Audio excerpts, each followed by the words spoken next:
Praise the lord. प्रभू येशू ख्रिस्ताची स्तुती असो. आणि आज आपण एक नवीन संदेश बघणार आहोत. पित्याचं अद्भुत प्रेम. पिता किती प्रेमळ आहे, किती चांगला आहे, ह्याच्याबद्दल आज आपण बघणार आहोत. तर संदेशाला सुरुवात करण्यापूर्वी आपण एक छोटीशी प्रार्थना करू.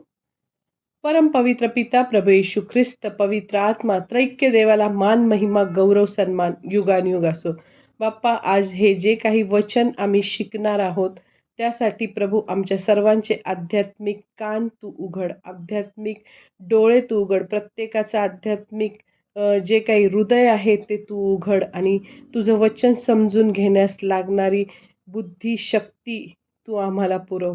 मुख जरी माझं असेल तरी पवित्र आत्म्या तू माझ्याद्वारे बोल आणि तू मला बोलण्यास सहाय्य कर. पवित्र आत्म्या तू ये आणि तुझ्या उपस्थितीने हे वातावरण तू भरून टाक. ये, आम्ही तुझ्या जवळ विनंती करतो. ये पवित्र आत्म्या आणि तू आमचा मार्गदर्शक हो. तू आम्हाला चालव. ही सर्व प्रार्थना धन्य तारणाऱ्या येशूच्या नावात मागते, म्हणून तू ऐक पित्या. आमेन. आपल्या सर्वांनाच माहीत आहे की आपण त्रैक्य देवाला मानतो, म्हणजे जो पिता आहे, यहोवा पिता, तो प्रेमळ पिता, नंतर त्याचा मुलगा प्रभू येशू ख्रिस्त आणि पवित्र आत्मा, या त्रैक्य देवाला आपण मानतो, ह्या जिवंत परमेश्वराला आपण मानतो. तर आपल्याला माहिती आहे हा परमेश्वर किती प्रेमळ आहे. आता प्रभू येशू ख्रिस्ताच्या हातात सर्व काही पित्याने दिलेलं आहे. त्याच्या नावाने जे काही आपण मागू ते आपल्याला मिळणार आहे. तर प्रभू येशू ख्रिस्त हा प्रेमळ आणि महान जिवंत परमेश्वर आहे. त्याच्यासारखा कोणीच नाही. आणि म्हणजे असं समजू नका की प्रभू येशू ख्रिस्त हा देव आहे आणि पिता आणि पवित्र आत्मा नाही. तर असं आहे की आपण लहानपणी सगळे शिकलोय. द्रवरूप अवस्था, वायुरूप अवस्था आणि स्थायूरूप अवस्था. स्थायू, द्रव आणि वायू. म्हणजे पाण्याचं रूप काय आहे? जर पाण्याची वाफ झाली पाणी उकळून तर त्याची काय होतं? वायू. पाण्याची वाफ झाली तर त्याला वायू म्हणतात. पाणी असेल तर त्याला द्रव म्हणतात. आणि तेच पाणी आपण ज्या वेळेस फ्रीजमध्ये ठेवतो तेव्हा त्याला बर्फ म्हणतो. मग फ्रीजमध्ये ठेवल्यावर जेव्हा तो बर्फाचा तुकडा तयार होतो त्याला आपण बर्फ म्हणतो. म्हणजे द्रव, स्थायू आणि वायू हे पाण्याचे ते तिन्ही, पाणी हे एकच आहे. तिन्ही ह्याच्यात सबस्टन्स काय आहे? एकच आहे पाणी. त्याला म्हणजे एकमेकापासून काही वेगळं करता येत नाही. तसं एक पिता, पुत्र आणि पवित्र आत्मा हा त्रैक्य देव आहे आणि ते एकमेकांपासून भिन्न नाही आहेत. ते एकच आहेत.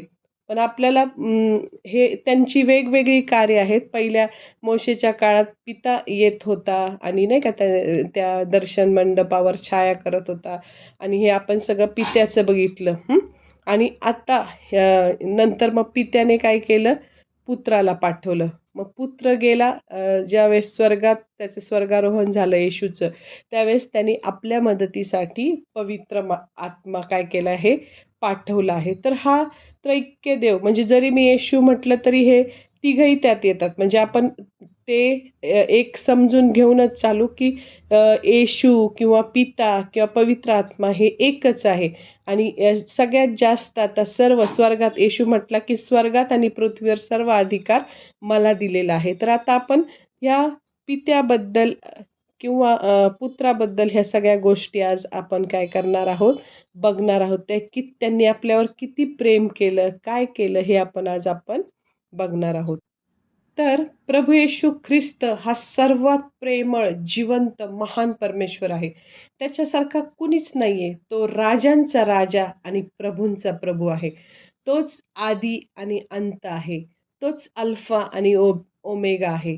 तोच जीवनाची भाकर आहे. तोच जीवनाचं जल आहे.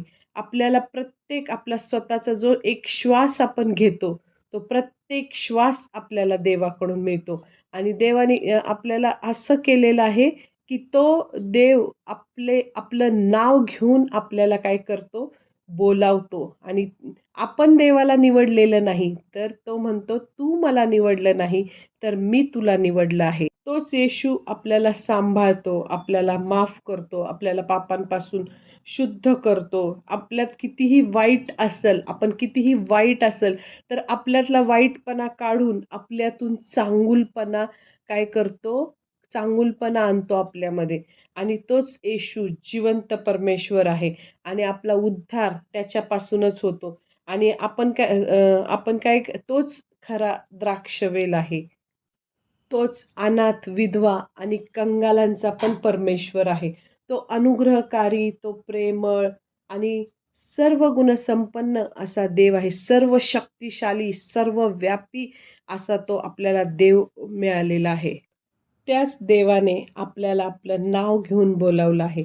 त्याच्या रक्ताने आपल्याला धुवून शुद्ध केलेलं आहे आणि नुसतं शुद्ध केलं नाही, तर आता आपल्याला त्याची मुले होण्याचा अधिकार दिलेला आहे.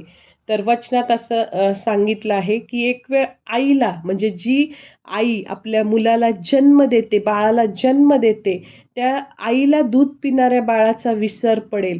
म्हणजे कुणी मागच्या वेळेस पण मी सांगितलं होतं, कुठली अशी आई आहे का, की जिला काल बाळ झालं आणि ती म्हणाल मी विसरले, मला माहित नाही, मी विसरले बाळाला.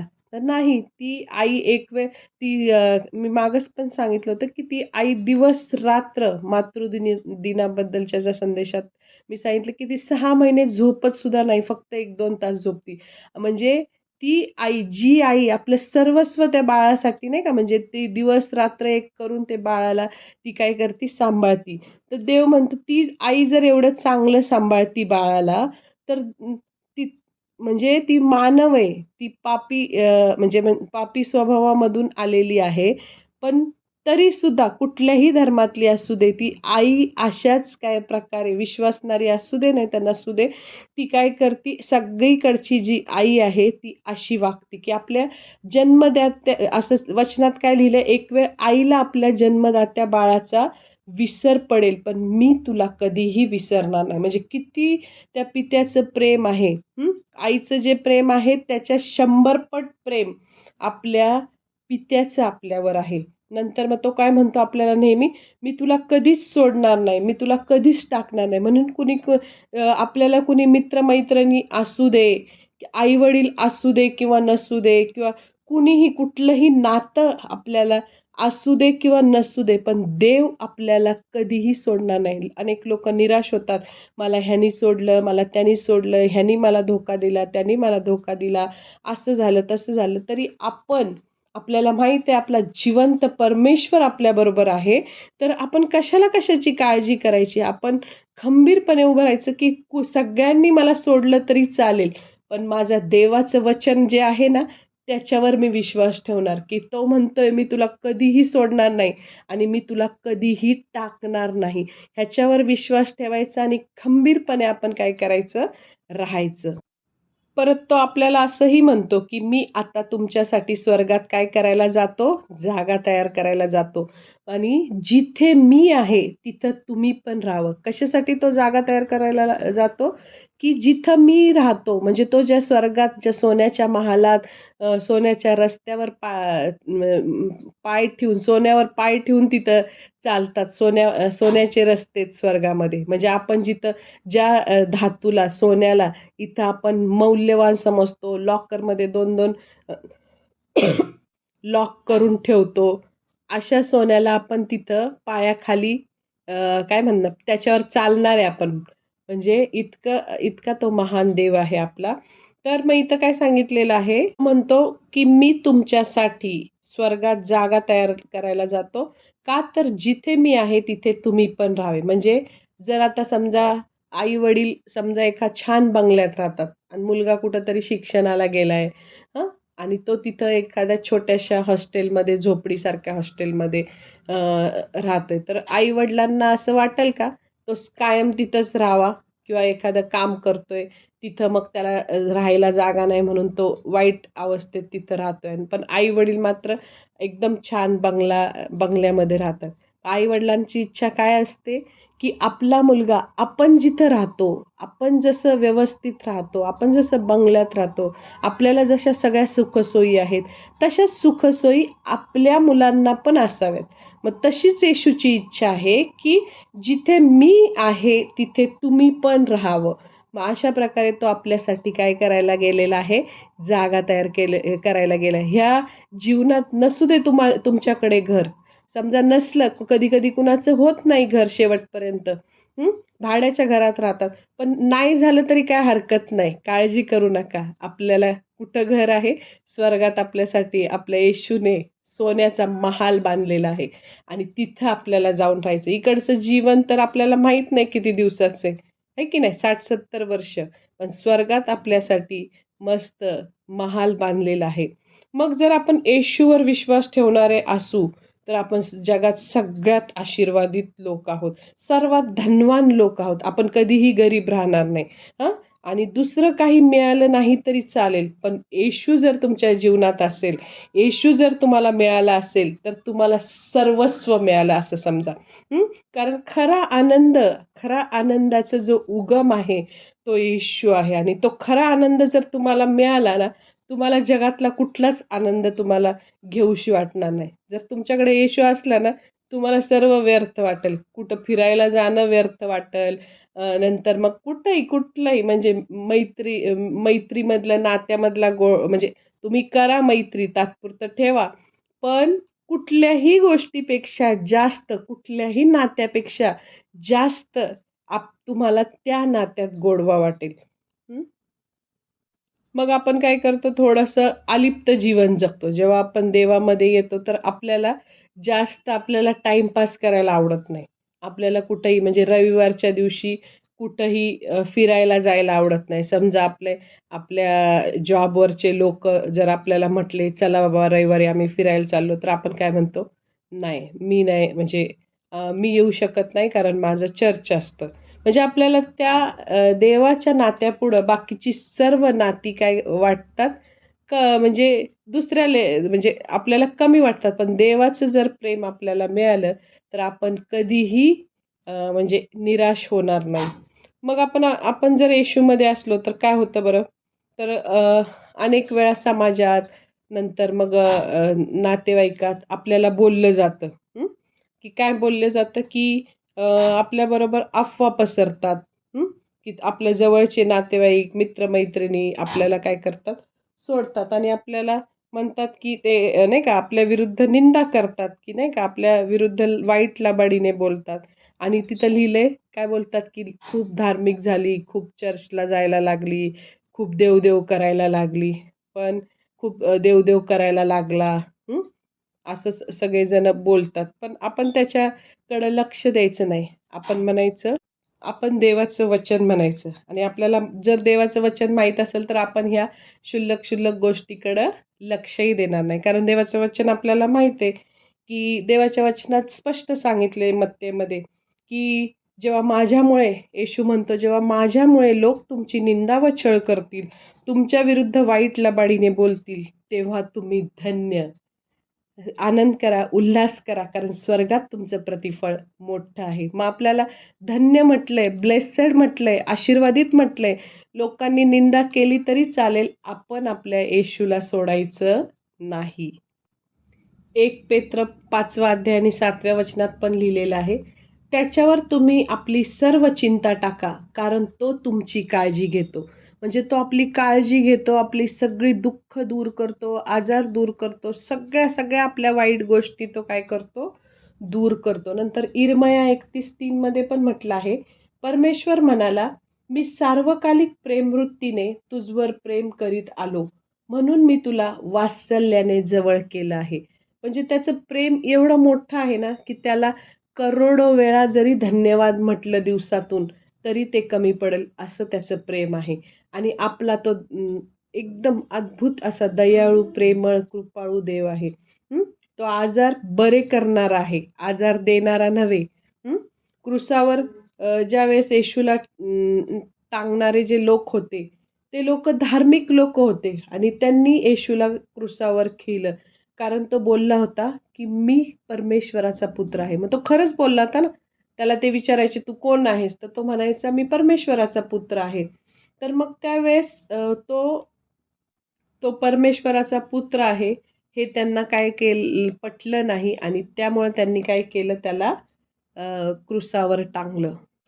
तर आपला परमेश्वर हा चांगला परमेश्वर आहे आणि आपल्या परमेश्वराचं हृदय तो कसा आहे, त्याने काय केलं, तो आता काय करणार आहे, हे सगळं आपल्याला काय होतं बायबलमध्ये जेव्हा आपण बायबल वाचतो तर त्याच्यामध्ये आपल्याला हे सर्व गोष्टी त्याच्याबद्दलच्या कळतात. मग ज्यावेळेस आपण बायबल वाचू तेव्हा ते आत्म्याने वाचलं पाहिजे. जर आपण सरळ सरळ वाचलं गेलं, आपण नुसतंच वाचत गेलो एखाद्या गोष्टीच्या पुस्तकासारखं, तर ते आपल्याला समजणार नाही. पण ज्यावेळेस आपण ते आत्म्याने वाचू, त्यावेळेस ते आपल्याला काय होतं, समजतं. मग जर आपल्याला अनेक गोष्टी माहीत आहेत, की इयोबाच्या पुस्तकात इयोबाने असं लिहिलेलं आहे, की परमेश्वरा तूच दिलं होतं आणि तूच घेतलं. अनेक लोकं नाही का संदेशात ते सांगतात, की परमेश्वरा तू दिलं आणि तू घेतलं. पण हे किती चुकीचं आहे. त्याच्यावर आणि अनेक गाणी सुद्धा आहेत, की इयोब 38:12 मध्ये, की नाही का परमेश्वरा तूच दिलं होतं आणि तूच ते घेतलं. मग अनेक वेळा हे सगळं आपण ऐकतो तर आपल्याला असं वाटतं की खरंच परमेश्वर देतो आणि परमेश्वर घेतो का? तर नाही, ते एकदम चुकीचं आहे. त्यावेळेसचं म्हणजे जर आपण एखादं वचन ज्यावेळेस वाचतो त्याचं मूळ आपल्याला समजलं नसल्यामुळे मग आपण तसा समज करून घेतो की परमेश्वराने दिलं आणि परमेश्वराने घेतलं, तर ते एकदम चुकीचं आहे. परमेश्वर फक्त आपल्याला देतो, तो आपल्याकडून कधीच काही काढून घेत नाही. हे एकदम लक्षात ठेवायचं आपण, की परमेश्वर हा चांगला परमेश्वर आहे. समजा एक उदाहरण सांगते मी तुम्हाला, की आपण एखाद्याला एखादी वस्तू गिफ्ट दिली. हं. तर मग ती गिफ्ट दिलेली वस्तू थोडंसं आपल्याला काय आपण वाईट वागलो किंवा भांडलो, तर आपण ती गिफ्ट दिलेली वस्तू परत त्याच्याकडे जातो का घ्यायला? की दे, तू माझ्याशी चांगलं वागत नाही, ते परत मला दे माझी वस्तू. नाही. हं. तर मग देवाने जे काही आपल्याला दिलं आहे, ते त्याने आपल्याला एक वरदान दिलेलं आहे. आपल्याला दान देऊन टाकलेलं आहे. आपल्याला ते सगळं त्याने दिलेलं आहे आणि तो पुन्हा त्या वस्तू आपल्याकडून त्या घेत नाही. जर आपल्या जीवनात जर एखाद्या गोष्टी होतात, तर त्या ज्या वाईट झाल्या असतील, त्या कुणाकडून येतात? सैतानापासून. म्हणून कधीही असं म्हणायचं नाही, की देवाने दिलं आणि देवाने घेतलं. देव फक्त देणारा देव आहे आणि घेणारा, चोरणारा, नाश करणारा तो कोण आहे? सैतान आहे. जर मग आपण जर असं बोललो, समजा एखाद्या फ्युनरलमध्ये एखाद्या लहान मुलाची आई वारली आणि तिथं ते कोण संदेश देत असतील, की देवाने दिलं होतं आणि देवाने घेतलं. तर मग त्या लहान मुलाच्या मनावर काय परिणाम होईल? की देव असा आहे का? देवाने माझ्या आईला मला दिलं आणि थोड्याच दिवसात लगेच त्याने घेऊन टाकलं. म्हणजे तो देवावर विश्वास ठेवेल का? त्याला असं वाटेल की हा देव वाईट आहे, की तो माझ्या आईला माझ्या म्हणजे माझ्या प्रेमळ आईला माझ्यापासून हिरावून घेतलं. मग त्याला ते देवाबद्दल प्रेम वाटेल का? नाही वाटणार. म्हणून तो तो मुलगा पुढे आयुष्यात देवावर प्रेम करू शकणार नाही. म्हणून म्हणून आपण आता ज्या गोष्टींमध्ये आपल्याला पहिलं ज्ञान मिळालेलं नव्हतं, आपण खूप अज्ञानी होतो आणि त्या अज्ञानाच्या भरात आपण ह्या गोष्टी बोलायचो. पण ह्या चुकीचे जे देवाबद्दलचे समज आहेत, ते आता पूर्णपणे काढून टाकायचे. देवाला आपण ओळखायचं, तो कोण आहे, तो कसा आहे, तो काय, त्यांनी काय आपल्यासाठी केलंय, त्यांनी आपल्यासाठी जे काही केलंय, हे सगळं आपण समजून घ्यायचं. तर मत्ते 11:27 मध्ये तो म्हणतो, की पित्या वाचून पुत्राला कोणीच ओळखत नाही आणि पुत्रा वाचून पित्याला कोणी ओळखत नाही. म्हणजे त्या पित्याला पिता हा पुत्राला ओळखतो आणि पुत्र हा पित्याला ओळखतो. दोघं एकमेकाला काय करतात? पूर्ण ओळखतात. मग आपण जे बायबलमध्ये जे कॅरेक्टर्स वाचतो, जे खरं म्हणजे बायबल हे सत्य आहे ना, तर ते त्याच्यामध्ये जे संदेश ते वाचतो, इर्मया, मोशे, इयोब, हे सगळे जे संदेश ते आहेत, ते देवाला जाणत नाही. देवाचा स्वभाव कसा आहे ते ओळखत नाही. पण इथं काय लिहिलंय आत्ताच आपण वाचलं, की पित्या वाचून पुत्राला कोणी ओळखत नाही आणि पुत्रा वाचून पित्याला कोणी ओळखत नाही. तर मग हे जे जुन्या करारातले संदेश ते आहेत, ते देवाला ओळखत नाही. पण पुत्र परमेश्वर पित्याला ओळखतो. जो येशू ख्रिस्त आहे, तो परमेश्वर पित्याला ओळखतो. आणि अशा वेळेस काय होतं, हे जे आता आपण योबाचं जे वचन वाचलं की नाही, देवाने दिलं, देवाने घेतलं.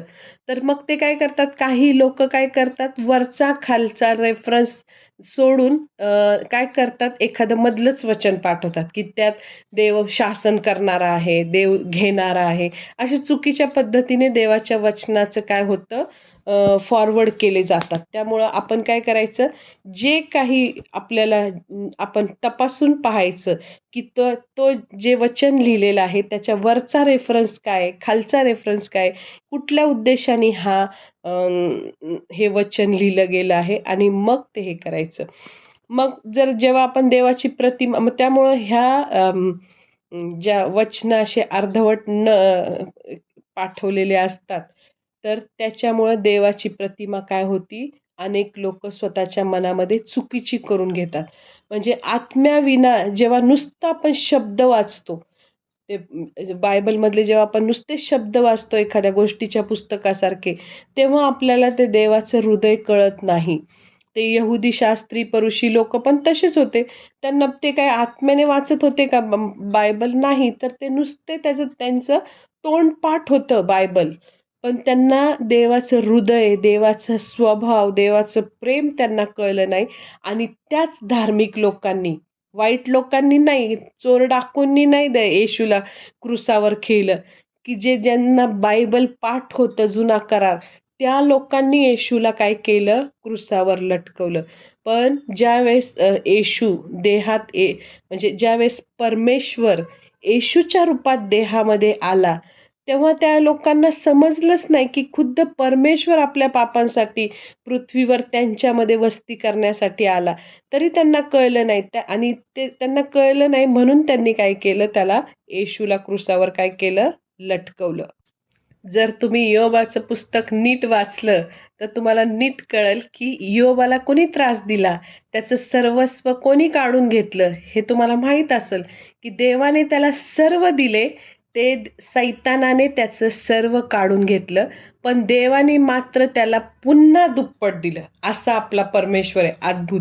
म्हणजे आधी दिलं होतं, म्हणजे संपूर्ण त्या पूर्वेकडचा जेवढा प्रदेश आहे, म्हणजे पूर्ण ते वस्ती आहे, त्याच्यामध्ये मधला तो श्रीमंत माणूस होता.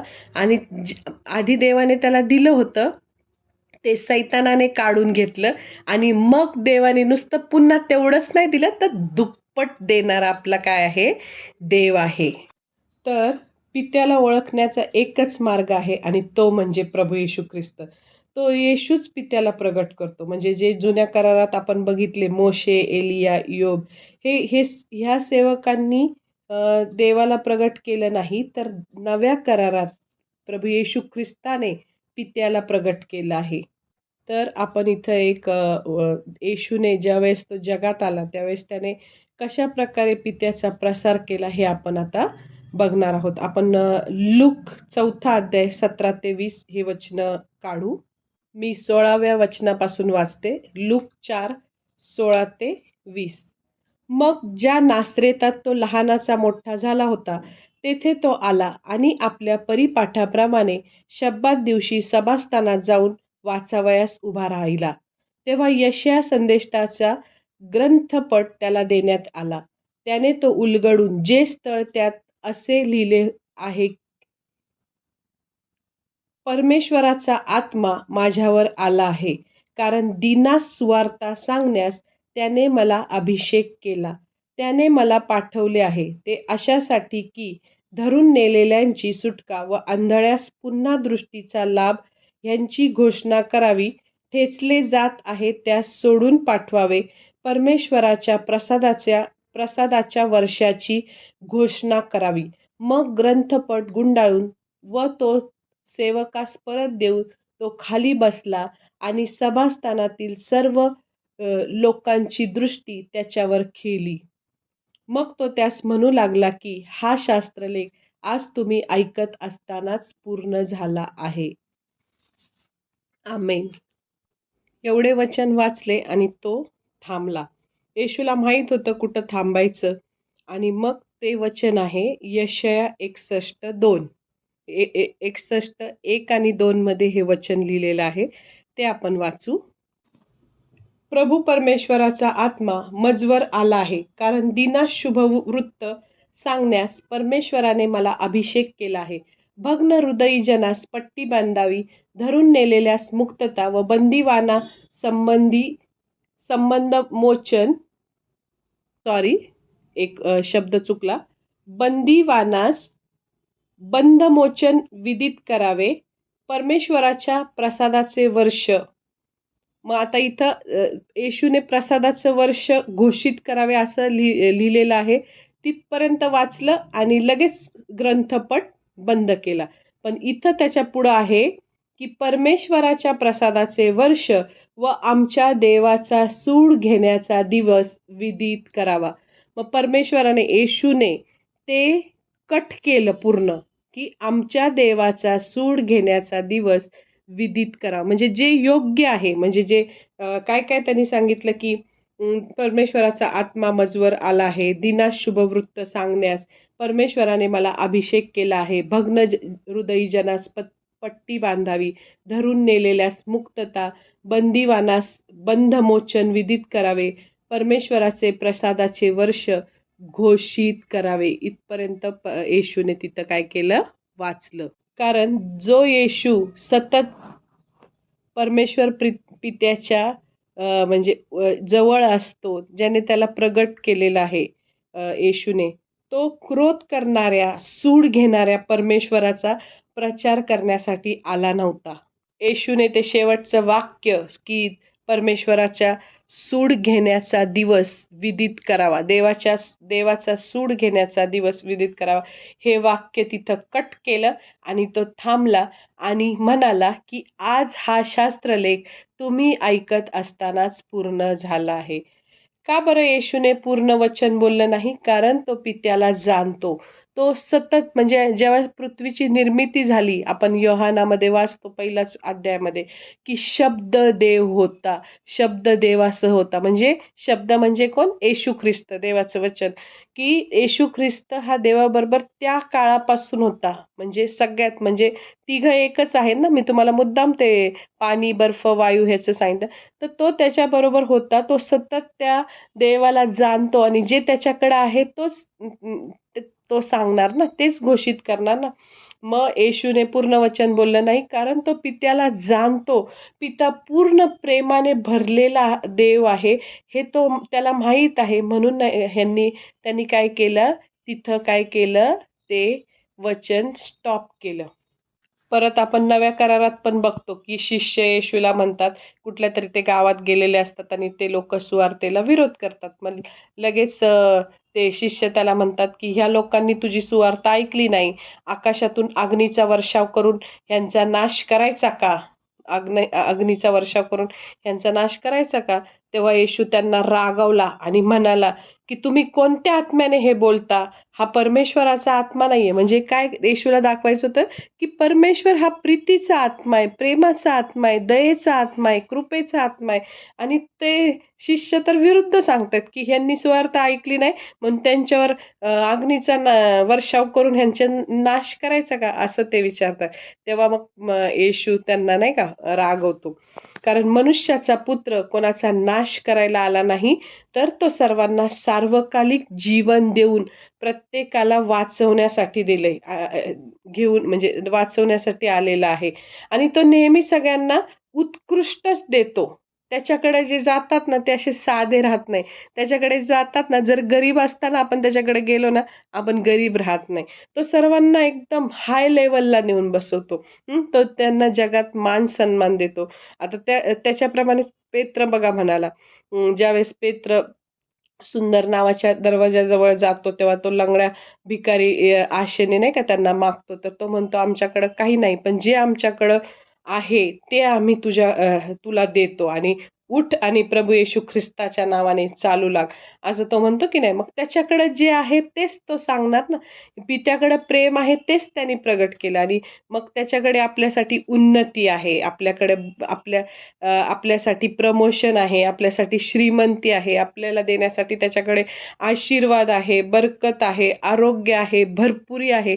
आणि जे आहे तेच देणार ना. त्यांनी बघा ज्यावेळेस तो डोंगरावर प्रवचन करत होता, तर सगळ्या लोकांना भूक लागलेली, त्याला बघवलं नाही. आईसारखं, वडिलांसारखं त्याचं हृदय कळवळलं आणि तो म्हटला, की हे लोकं भुकेले आहेत, आता त्यांना काहीतरी द्यायला पाहिजे. मग त्यांनी 5 भाकरी आणि 2 मासेपासून 10,000 लोकांना, 5,000 फक्त पुरुष होते, 10-15,000 लोकांना काय केलं त्याने, जेवण तिथं पुरवलं. म्हणजे तो छोट्याचं भरपूर करणारा देव आहे. म्हणजे एकाचा अनेक म्हणता नाही येणार, की खूप हजारोनी करणारा, बरकत देणारा काय आहे, देव आहे. पण आत्ता आपण जगात बघतो, बरेच लोक आतून एकदम वैतागलेले असतात आणि जर कोणी त्यांना बोललं ना, की कोणीच नीतिमान नाहीये, कोणीच धार्मिक नाहीये, तर ते म्हणतात, "हो, हो, बरोबर आहे, बरोबर आहे." पण आपल्याला हे वचन माहीत पाहिजे, की कुणीही नीतिमान नव्हतं. पण त्याच्या रक्ताने आता सर्वजण काय झालेले आहेत, नीतिमान झालेले. हे वचन आपल्याला आता जाहीर करायचे. काय ते जुनंच वचन घेऊन बसायचं नाही, की नीतिमान एक देखील नाही, हे बरोबर आहे. पण नीतिमान जरी नसलो आपण, पण त्याच्या रक्ताने आता आपण शुद्ध झालो आहे, धार्मिक झालेलो आहे. हे वचन आपल्याला आता प्रगट करायचं. हे वचन आता समजून घ्यायचं, की मी पूर्णपणे निर्दोष, निष्कलंक असा आहे, याच्यावर आपण विश्वास ठेवायचा आहे. मग जगात आपण बघतो, की अनेक लोक आपल्याकडून नेहमी पाप होतात म्हणून प्रार्थनाच करत नाही. जाऊ दे, काय प्रार्थना रोज करायची आणि रोज पाप करायचे. म्हणून ते बायबल वाचत नाही, प्रार्थना करत नाही. त्यांना वाटतं, की मी धार्मिक नाही, मग मी देवाला खूप खुश करण्यासाठी मला मोठं काहीतरी करावं लागेल, तेव्हा देव खुश होईल. असं. पण एक गोष्ट लक्षात घ्या, जेव्हा आपण देवाच्या आज्ञा पाळतो, देवाच्या इच्छेप्रमाणे वागतो, तेव्हा देव खुश होतो. हं? पण आपल्यातल्या अनेक लोकांनी स्वतःच्या आतमध्ये, मनामध्ये परमेश्वराचं जे स्वरूप आहे ना, ते पूर्णपणे बिघडून ठेवलं आहे. अनेकांना वाटतं, की मी वाईट आहे आणि मी देवाच्या इच्छेप्रमाणे वागत नाही. आणि जसा तो यहूदा इस्करियोत आपण बघितला, की तो 3.5 वर्ष येशूबरोबर राहिला. पण त्याला येशू समजला का? नाही. त्याने येशूला समजून घेतलंच नाही. आणि मरण्या अगोदर त्याच्या मनात काय चाललं होतं, की मी एक वाईट मनुष्य आहे. मी पैशासाठी येशूला विकलं. हं. तसं तसं अनेक लोकं काय करतात, की स्वतःच्या नजरेत स्वतःला वाईट समजतात. तर परमेश्वराने आपल्या मुलाला, येशूला फक्त ह्यासाठी नाही पाठवलं, की आपण स्वर्गात जावं म्हणून. जा, खाली जा आणि माझ्या लोकांना स्वर्गात घेऊन ये. स्वर्गात जाण्यासाठी मार्ग तयार कर. असं नाही सांगितलं, की तो फक्त असं येशूने 3.5 वर्ष प्रचार करताना असा प्रचार नाही केलं, की नाही का, मी तुम्हाला स्वर्गात घेऊन जायला आलोय. म्हणजे जर आपण येशूवर विश्वास ठेवला, तर आपोआप आपल्याला स्वर्गीय जीवन मिळणारच आहे. पण आपलं तारण झालं, की आपल्याला स्वर्गीय जीवन मिळणारच आहे. ते पण तो आपल्याला त्याच्या लेव्हलचं उत्कृष्ट जीवन देण्यासाठी आलाय. म्हणजे त्याच्या लेव्हलचं मी मगाशी सांगितलं, की तो सोन्याच्या रस्त्यावरून चालतो. तो शांतीने भरलेला देव आहे. तो नीतिमान आहे. तो पवित्र आहे. तर आपल्याला त्याच्यासारखं जीवन देण्यासाठी तो आलेला आहे. मग त्यासाठी आपण वचन वाचू. योहान 10:10. योहान 10:10 मी वाचते. मी तर त्यांना जीवन प्राप्ती व्हावी व ती विपुलपणे व्हावी म्हणून आलो आहे. म्हणजे त्याच्यात जे जीवन आहे तेच जीवन तो आपल्याला देतो. हे जीवन आनंदाचं आहे, शांतीचं आहे, नीतिमत्वाचं आहे आणि काय सांगितलंय, की ते विपुलपणे म्हणजे भरपुरीने जीवन प्राप्ती आपल्याला आणि ती कधीही न संपणारं असतं ते जीवन. त्यात अश्रू नसतात, त्यात दुःख नसतं आणि सगळीकडं आनंद असतो, भरपुरी असती. सगळ्या चांगल्या गोष्टी भरपुरीने देण्यासाठी तो कडे आलेला आहे. आपल्याला जीवन प्राप्ती व्हावी म्हणून तो आलेला आहे, असं इथं सांगितलेलं आहे. तर आता आपण जगात बघतो, की अनेक लोकं इंटरनेटचा जास्त वापर करतात आणि त्या इंटरनेटवर अशा काही प्रकारच्या क्लिप्स येतात आणि त्याच्यात मग आपलं माइंड पूर्णपणे आपले विचार बदलतात. आपल्याला वाटतं, की हां, हे असेल बरं, हे असेल पवित्र शास्त्रात. पण ते जे इंटरनेटवर ज्या काही येशूबद्दलच्या किंवा देवाबद्दलच्या क्लिप येतात, त्या सगळ्याच योग्य असतात अशा नाही. आपण अनेक वेळा काही-काही क्लिप बघतात. बघा असं असं दाखवलं जातं त्या क्लिपमध्ये, की की सुवार्ता हीच आहे की हिरो विलनसाठी मेला. हिरो विलनसाठी मेला म्हणजे तिथं त्या क्लिपमध्ये असं दाखवलं आहे, पूर्ण चुकीचं दाखवलेलं आहे, की आपण व्हिलन आहोत आणि येशू हिरो आहेत.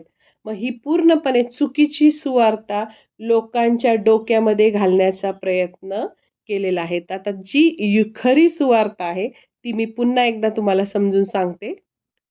की खरी सुवार्ता आपण समजून न घेता सैतानाच्या खोट्या सुवार्तेवर आपोआप विश्वास ठेवू लागतो ह्या क्लिप बघून, की येशू हिरो आहे आणि आपण व्हिलन आहोत. आपण सर्व माणसे काय आहोत?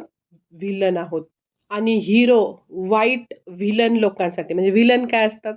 डाकू, चोर जे काही वाईट कामं करणारे जे असतात पिक्चरमध्ये त्याला व्हिलन म्हणतात. तर हा हिरो व्हिलन लोकांसाठी, वाईट व्हिलन लोकांसाठी मेला आणि आपण आपल्याला स्वतःच्या नजरेत व्हिलन समजावं अशी सैतानाने चुकीची माहिती काय केलेली आहे? पसरवली आहे. पण खरी सुवार्ता तशी नाहीये. नीट ऐका, खूप महत्त्वाचा पॉइंट आहे हा, की खरी सुवार्ता काय आहे? की योहान 3:16 आपल्या सगळ्यांना तोंडपाठ आहे संडे स्कूलपासून, की देवाने जगावर एवढी प्रीती केली, की त्याने आपला एकुलता एक पुत्र दिला. देऊन टाकला, दिला, झाला, भूतकाळ म्हणजे दिला त्याने आपल्यासाठी. म्हणजे देवाने आपल्या पुत्राला या जगात या उद्देशाने पाठवले, की तो स्वर्गीय पिता आपल्यावर जीवापाड खूप जास्त प्रेम करतो. तो खूप चांगला प्रेमळ पिता आहे. हे आपल्याला म्हणजे त्यासाठी त्याने त्याच्या मुलाला पाठवलं. म्हणजे तो चांगला पिता आहे. त्याचं आपल्यावर खूप प्रेम आहे. म्हणून त्याने आपल्या पुत्राला पाठवलेलं आहे, इथं सांगितलंय. हे आपल्याला कळत नाही आणि मग अजून मेन जी सुवार्ता आहे बघा, देवाने आदामाला ज्यावेळेस निर्माण केलं एदेन बागेत, तेव्हा तो देवाच्या प्रतिरूपाचा निर्माण केला. म्हणजे देवाला जे काही देवाच्या शब्दात सामर्थ्य तसंच आदामाच्या शब्दात सामर्थ्य होतं. देवाच्या सेम प्रतिरूपाप्रमाणे तो निर्माण केला होता. त्याला सांगितलं होतं, की संपूर्ण पृथ्वीवर तुला अधिकार दिलेला आहे आणि त्याला काय म्हणून निर्माण केला होता देवानी आदामाला? देवाचा पुत्र म्हणून, देवाच्या प्रतिरूपाचा म्हणून तो निर्माण केला होता. त्या आदामाला पाप बिलकुल माहीत नव्हतं. हं. लूक लूक 3:38 मध्ये येशूची वंशावळी लिहिलेली आहे. मग त्याच्यात लिहिलेलं आहे लास्टला, की आदाम हा देवाचा पुत्र होता. तो आदामाचा आणि तो देवाचा पुत्र. असं तिथं लिहिलेलं आहे. मग आदाम हा देवाचा पुत्र म्हणून निर्माण केला होता. त्याने एदेन बागेत एकच चूक केली. म्हणजे त्याने एक चूक केली, बहकला तो आणि त्याने ते पाप केलं, म्हणजे एक पाप केलं आणि थोड्या काळासाठी फक्त तो पापी व्यक्ती झाला. थोड्या काळासाठी हां. म्हणजे पूर्वी तो आदाम पापी नव्हता. तो देवाचा पुत्र होता. निर्मितीपासून म्हणजे जसं त्याला निर्माण केलं, जसं त्याला श्वास फुंकला, तेव्हापासून तो देवाचा पुत्रच होता. फक्त तो थोड्या काळासाठी बहकला, त्याने चूक केली म्हणून तो थोड्या काळासाठी पापात जगला. आणि मग सुवार्ता काही इथून सुरू होत नाही, की आदाम पापी होता म्हणून म्हणून मग पुढचं सर्व झालं. तर सुवार्ता इथून सुरू होते, की आदाम हा एक देवाचा पुत्र होता आणि आदामाने एक चूक केली. पाप केल्यामुळे तो थोड्या काळासाठी पाप्यांसारखा राहत होता. पण परमेश्वराने तो त्याच्यावर लागलेला पापाचा कलंक धुण्यासाठी, त्याला पापातून मुक्त होण्यासाठी, आपल्यावरील प्रीतीसाठी स्वतःच्या पुत्राला येशूला पाठवले. आणि जी आपली खरी ओळख होती, की आपण देवाचे पुत्र व कन्या आहोत, ती पुन्हा देवाचा पुत्र व कन्या असण्याची जी खरी ओळख आहे, ती येशूने पुन्हा आपल्याला दिली. आमेन. किती मोठं महान रहस्य आहे. अजून तुम्हाला व्यवस्थितपणे समजण्यासाठी मी अजून एक छोटं उधाळ्या पुत्राचं तुम्हाला गोष्ट सांगते, की उधाळ्या पुत्राचा दाखला जेव्हा येशूने सांगितला, तर ती सेम स्टोरी आहे ही. की श्रीमंत बापाचा एक लाडका मुलगा होता आणि तो मुलगा होता, तो श्रीमंत बापाचा एक मुलगा, त्याचा पुत्र होता आणि तो थोड्या काळासाठी बिघडला. त्याला वाईट संगत लागली. त्याने मग बापाला आपल्या संपत्तीचा वाटा मागितला आणि तो काय केला, सर्व मालमत्ता घेऊन तो काय केला, दुसऱ्या देशात गेला आणि तिथं सगळी मित्र-मैत्रिणी वाईट गोष्टींच्या नादी लागला आणि तिकडं सगळी मालमत्ता काय केली, संपली त्याची. आणि मग त्याच्या काय झालं, दुष्काळ पडला तिथं. सगळे मित्र-मैत्रिणी जे काही त्याच्याबरोबर होते त्यांनी सगळ्यांना त्याला त्या त्या मुलाला काय केलं, सोडलं. पैसे होते तोपर्यंत सगळे मित्र-मैत्रिणी त्याला साथ देत होते आणि पैसे संपले की सगळे पळून गेले. आणि मग दुष्काळ पडला, ह्याची उपासमार होऊ लागली. एका माणसाकडं तो डुकरं चारायला ची नोकरी त्याने धरली आणि मग तो इतका उपासमारीने, इतका पोटात आग पडायची त्याच्या, की त्याने एक नोकरी धरली. एका माणसाला म्हटला, की "मला डुकरं चारायचं काम द्या" आणि मग ते डुकरं चारायला गेला तेव्हा त्याच्या पोटात आग पडल्यामुळं तो खूप हे व्हायचा, वेड्यासारखा व्हायचा आणि त्या डुकरांच्या शेंगा तो खायचा. इतकी त्याच्यावर वाईट अवस्था आलेली आणि तो तळमळत होता आणि मग त्याने विचार केला, की काय आपलं हे जीवन आहे. आपण किती श्रीमंत होतो. आपला बाप कोण होता इतका श्रीमंत, की आपल्या घरात की 5-50 नोकर, 20-25 नोकर जे आहेत ना, ते नुसतं पंचपक्वान्नाचं ताट नोकरसुद्धा पोटभर जेवून जातात आपल्या घरातले. हे त्याला आठवलं, की आपल्या घरात काय आपलं होतं. मग त्यांनी विचार केला, की मी आता काय करेल, वडिलांकडे जाईल. त्याला पश्चाताप झाला. वडिलांकडे जाईल आणि मी माझी चूक कबूल करेल, की "बाबा, मी तुमच्या विरुद्ध, स्वर्गाविरुद्ध पाप केलं आहे. आता मी पुन्हा आलोय. मला आता तुमचा नोकर म्हणून तुम्ही ठेवा. आता मी पुत्र म्हणायच्या लायकीचा राहिलेलो नाही. जेवढी तुमची संपत्ती आहे, तेवढी मी उधळून आलो. मी वाईट झालो. तर मला आता तुम्ही तुमचा मुलगा म्हणून ठेवू नका. तर मला तुमचा नोकर म्हणून तुमच्या घरात ठेवा. जसं नोकरांना 3 टाईम पूर्ण ताट भरून जेवायला मिळतं, तसं मी ते जेवेल, असं म्हणजे त्याच्या मनात होतं. म्हणून तो तसं बोलला. तर तिथं स्टोरी वेगळीच ट्विस्ट घेतला तिथं स्टोरीनी, म्हणजे त्या दाखल्यानी. म्हणजे ते येशूनी कसं पित्याचं प्रेम खोलून सांगितलं इथं.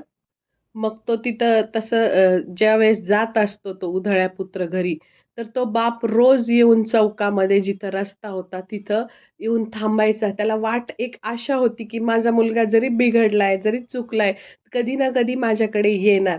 पण तो लांबपर्यंत नजर लावून आपल्या बापाबद्दल, बाप आपल्या पुत्राची वाट बघत बसलेला, लांबपर्यंत नजर लावून बसलेला असायचा.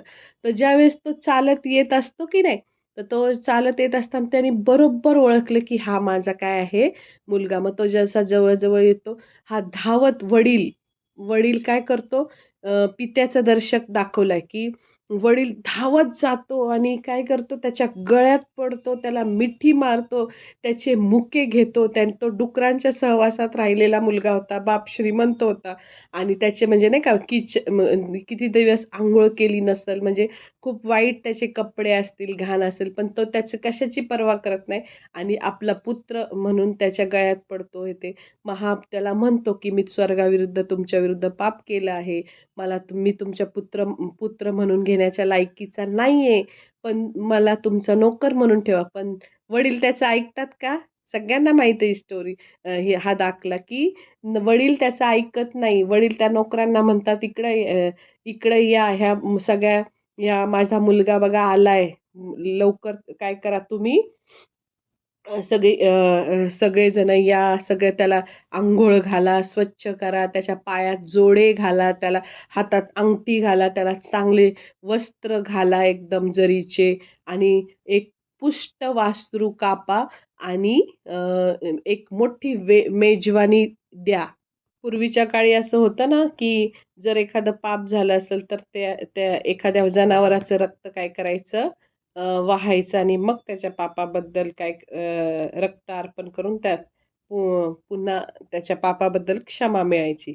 मग तिथं ते त्याचं म्हणजे येशूनी जसं आपलं रक्त सांडलं, तसं हे इथं प्रतीक आहे, की त्याला मग त्याने पुन्हा पुत्र ह्या पदावरच घेतलं.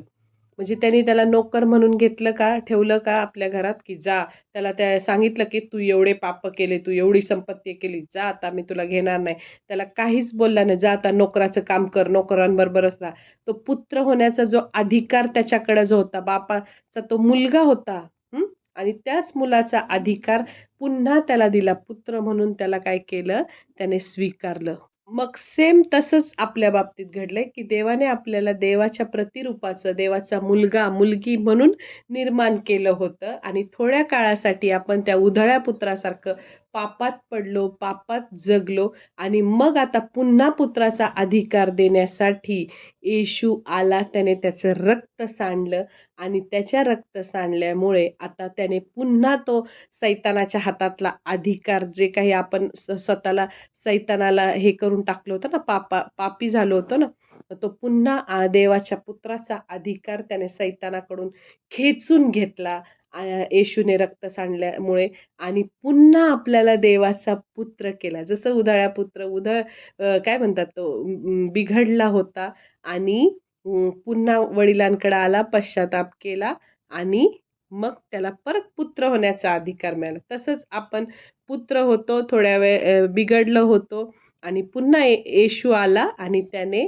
त्याचं रक्त सांडल्यामुळे आपल्याला पुन्हा पुत्र होण्याचा अधिकार मिळालेला आहे. ही खरी सुवार्ता आहे. तर आपण विलन आहोत का?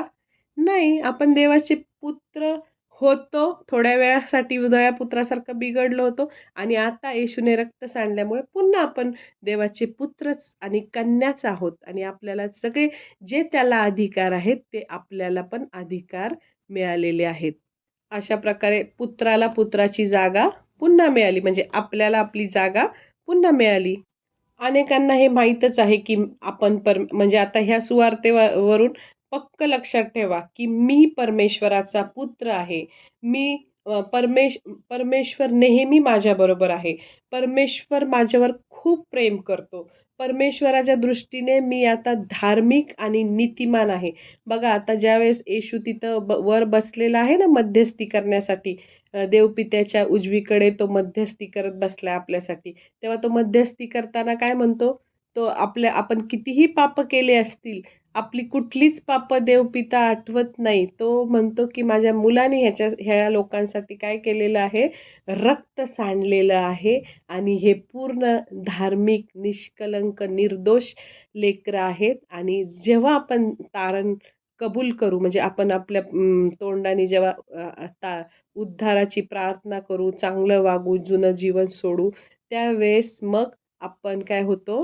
आपलं तारण होतं आणि आपण धार्मिक, नीतिमान, निष्कलंक झालेलो आहे. मग त्यावेळेस तो आपली पापं आठवत नाही कुठली. आपल्याला स्वतःलाच उगाच वाटत राहतं, की मी हे पाप केलं, मी ते पाप केलं. आपण जेव्हा गुडघ्यावर जाऊन त्याच्याकडे जेव्हा आपल्या सगळ्या पापांबद्दल कबुली देतो, प्रत्येक पाप आठवून त्याच्याबद्दल आपण काय करायचं?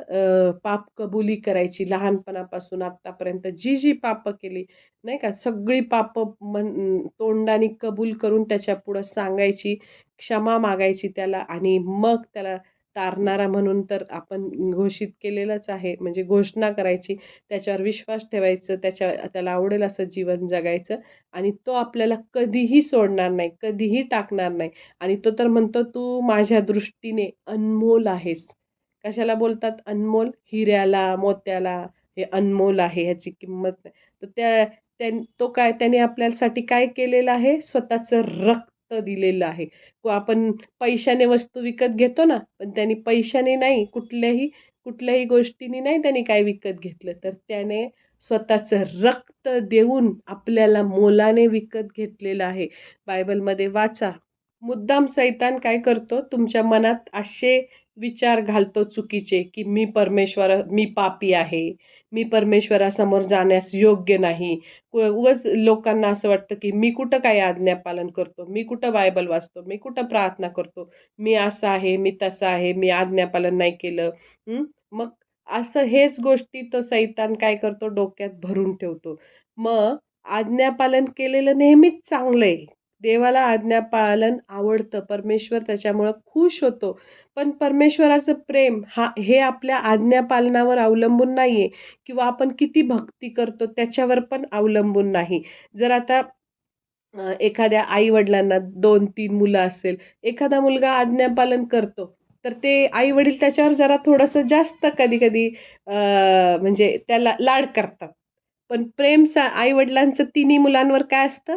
सारखंच असतं. म्हणजे त्याचं तो आज्ञापालन करतो म्हणून त्याला जास्त काहीतरी गोष्टी मिळतील समजा. म्हणजे त्याने पहिला नंबर काढला, अभ्यास चांगला केला, तर एखादी वस्तू त्याला जास्त मिळते. पण प्रेम मात्र आई-वडिलांचं सगळ्यांवर सारखंच असतं ना. तसं परमेश्वराचं सगळ्यांवर, पाप्यांवर पण तेवढंच प्रेम आहे, नीतिमानांवर पण तेवढंच प्रेम आहे. सर्व लेकरांवर परमेश्वराचं सारखं प्रेम आहे. हं. आणि मग तो आपल्यावर प्रेम करणं कधीही बंद करू शकत नाही. जर आई-वडील कधी बंद करू शकतात का आपल्या लेकरांवर प्रेम करणं? नाही. लेकरं कितीही वाईट वागली, तरी आई-वडिलांचं आपल्या लेकरांवरचं प्रेम कमी होत नाही. मग आई-वडील तर हे देह स्वभावातलेत, पापी स्वभावातलेत, पण तरीसुद्धा ते आपल्या लेकरांवर जीवापाड प्रेम करतात. मग देव तर चांगला देव आहे. त्याचं म्हणजे सर्व म्हणजे शक्तिशाली, प्रेमळ, त्याचं स्वरूप तो प्रीतीने भरलेला देव आहे. मग तो आपल्या लेकरांवर प्रेम करणं, छोट्या-मोठ्या चुका केल्या तर प्रेम करणं बंद करेल का? नाही, कधीच नाही. आपण ही चुकीची सुवार्ता जी ऐकली असेल पूर्वी, की ती सगळी आता आपल्या डोक्यातून डिलीट करायची आणि परमेश्वर किती चांगला आहे, काय त्याचं प्रेम आहे, हे आपण समजून घ्यायचं. सैतान नेहमी तुम्हाला तेच तुमच्या मनात दोषी भावना आणेल. तुम्हाला दोषी ठरवतो, तू तसा आहे, तू तसा आहे, तू असा आहे आणि त्या सैतानाच्या खोट्या गोष्टींवर बिलकुल विश्वास ठेवू नका आणि अनेक लोकं तर भूतकाळातली पापं आठवत बसतात. आता प्रत्येक माणूस काही ना काहीतरी पाप करतो भूतकाळात. मग त्या भूतकाळातल्या त्याच गोष्टी आठवत बसायच्या का आयुष्यभर आणि त्यामुळं आत्ताचं जीवन अयशस्वी करायचं का? आत्ताचं जीवन दुःखी करायचं का? तर नाही. त्यावेळी वचन बोलायचं, की येशूच्या रक्ताने माझ्या सर्व पापांची क्षमा झाली आहे. येशू मसीह के लहू में छुटकारा और पापों की क्षमा है. परमेश्वर म्हणजे आपल्यावर 24 तास प्रेम करतो. तो आपल्या रक्षणासाठी सतत जागा असतो. आपण स्तोत्र 121 मध्ये वाचतो. आणि एका एका मोठ्या देवाच्या सेवकांची साक्ष मी ऐकली, तेव्हा ते सांगत होते, की जेव्हा तुमच्याकडून पाप होतं, तेव्हा पश्चाताप नंतर करा. आधी पश्चाताप नंतर करा. नंतर पाप कबुली पण नंतर करा. पण सर्वात आधी हे करा, की असं म्हणा, की माझा देव माझ्यावर खूप प्रेम करतो. माझा देव अजूनही माझ्यावर प्रेम करतो. म्हणजे 2 वाक्य बोला. काय बोलायचं त्यांनी सांगितलं, की ते पाप कबुली नंतर करा, पश्चाताप नंतर करा. पण आधी काय बोला, की माझा देव माझ्यावर प्रेम करतो आणि माझा परमेश्वर अजूनही माझ्यावर प्रेम करतो. म्हणून सगळ्यांनी विचारलं त्यांना चर्चमधल्या लोकांनी, की "काय असं केलं तर काय होईल बरं पास्टर?" तर मग ते म्हटले, "जर आपण असं केलं, तर आपण नेहमी दोष भावनेपासून मुक्त राहू." कारण सैतान आपल्याला दोष भावनासारख्या देत राहतो मनात, की "तू दोषी आहे, तू पापी आहे, तू अशी आहे, तू तशी आहे, तू तसा आहेस, असं आहे." पण जेव्हा आपण हे वचन बोलतो, म्हणजे हे वाक्य बोलतो, की "माझा देव माझ्यावर प्रेम करतो. माझा परमेश्वर मी जरी पाप केलं तरी अजूनही माझ्यावर प्रेम करतो." हे जेव्हा आपण बोलू ना, तेव्हा आपण दोष भावनेपासून मुक्त होऊ आणि तो सैतान पण आपल्याकडून काय करेल, पळून जाईल आणि आपण कधीच दुःखी राहणार नाही. आपण नेहमी आनंदित राहू. सैतानाचं योजनाच ती आहे ना, की आपण दुःखी राहावं, निराश व्हावं, आत्महत्या करावी, सगळ्यांवर दोष द्यावे आणि कायम नाही का एकटं-एकटं राहावं, एकलकोंडं राहावं, चर्चला जाऊ नये, देवाला ओळखू नये, पाप स्वतःचे म्हणजे जे लोकं आत्महत्या करतात ते बघा, ते असेच डिप्रेशनमध्ये जातात, कुणाशी बोलत नाही, चालत नाही आणि देव काय आहे त्यांना माहीत नसतं. जर त्यांनी असं आत्महत्या करण्याआधी त्यांनी विचार केला देवाच्या प्रेमाबद्दल, तर ते कधीच आत्महत्या करणार नाही. पण त्यांना देवाच्या प्रेमाबद्दल माहीत नाही म्हणून ते असे चुकीची पावलं काय करतात, उचलतात. तर आपण त्या परमेश्वराच्या प्रेमाला काय करत नाही, समजून घेत नाही आणि स्वतःच स्वतःला सुधरवण्याचा प्रयत्न करतो. मग अ, आप कोण आपल्याला सुधारतं तर परमेश्वराचं प्रेम. आपल्याला जेव्हा कळतं ना, त्या येशूने माझ्यासाठी काय केलं, त्या परमेश्वराने माझ्यासाठी काय केलं, तेव्हा आपण काय करतो, जेव्हा त्याचं निस्सीम प्रेम बघतो ना आपल्यावरचं, तेव्हा आपोआप आपण पाप करायचं बंद करतो. आपण बघतो त्याचं प्रेम. तोच तो यहोवा परमेश्वर पवित्र आत्म्याच्या द्वारे येशूच्या रूपाने कुमारी मरियेच्या पोटी पृथ्वीवर आला. जो स्वर्गात सोन्याच्या रस्त्यावर चालतो, हं, जो तो धुळीने माखलेल्या रस्त्यावर आला. जो स्वर्गात ज्याच्या पुढं 24 तास 24 देवदूत, ते प्राणी सगळेजण त्याचं 24 तास त्याच्यासमोर स्तुती आराधना चालू असती. त्याची स्तुती करतात. ते सोडून आपल्या प्रेमाखातीर तो इथे आला, एवढा नम्र झाला. तो ज्यावेळेस शिष्यांचे पाय धुतो, तेव्हा तो यहोवा पिता पण मी सांगितलं ना, की ते तिघं एकच आहे. त्यांना कोणी वेगळं करू शकत नाही. वेगळे पण आहे आणि एकत्र पण आहेत. तर तो ज्यावेळेस शिष्यांचे पाय धुत होता, तेव्हा तो यहोवा परमेश्वर पण शिष्यांचे पाय धुत होता. जेव्हा तो क्रुसावर टांगलेला होता, त्याचं रक्त सांडत होतं, तेव्हा यहोवा पित्याचं पण रक्त सांडत होतं. जेव्हा लोकांनी त्या साध्या शिपायांनी येशूच्या तोंडात चपडाक मारली जोरात, साध्या शिपायाने, तर त्यावेळेस ती यहोवा परमेश्वर पण तिथं त्यांनी ती चपडाक खाल्ली. 500 लोक येशूच्या तोंडावर थुंकले, तेव्हा यहोवा परमेश्वराने तो आपला अपमान, येशूनी यहोवा परमेश्वराने, त्रैक्य देवाने आपल्यासाठी तो अपमान सोसला. त्याची पाठ नांगर फिरवल्यासारखी झाली होती. त्याच्या पाठीवर एवढे चाबकाचे फटके दिले की एक एक फटका मारला की 100 ग्रॅम मांस बाहेर यायचं. म्हणजे त्याच्या पूर्ण रक्तबंबाळ डोक्यापासून पायापर्यंत ठोकलेले, पोटात भाला मारला. सगळं वाईट त्याने आपल्यासाठी हे सोसलं. का तर का सोसलं आपल्यासाठी? देवाचं काय वाईट चाललं होतं का? देव तर सर्व शक्तिमान आहे. त्याने सगळं बनवलं. त्याने स्वर्गात तर तो व्यवस्थित राहतच होता. त्याला कसलीच कमी नव्हती. देवदूत 24 तास त्याच्या समोर त्याची स्तुती करतायत. त्याचं सगळं चांगलं होतं. तो चांगला परमेश्वर आहे. तो क्रुसावर गेला नसता तर त्याचं काय झालं असतं का? नाही. पण आपण सर्व काळासाठी नरकात गेलो असतो. आपल्यामध्ये काहीतरी बदल झाला असता. तो शक्तिमान आहे, तो स्वर्गात सर्व शक्तिमान आहे आणि तो स्वर्गातच राहिला असता. पण तो प्रेमळ देव आपल्यावर एवढं जीवापाड प्रेम करतो, की त्याने आपल्यासाठी स्वतःचा काय केला? जीव दिला. आपल्या प्रेमाखातर त्याने काय केलं? स्वतःचा जीव दिला. तो म्हणतो ना, मीच उत्तम मेंढपाळ आहे आणि उत्तम मेंढपाळ मेंढरांसाठी आपला काय करतो? प्राण देतो.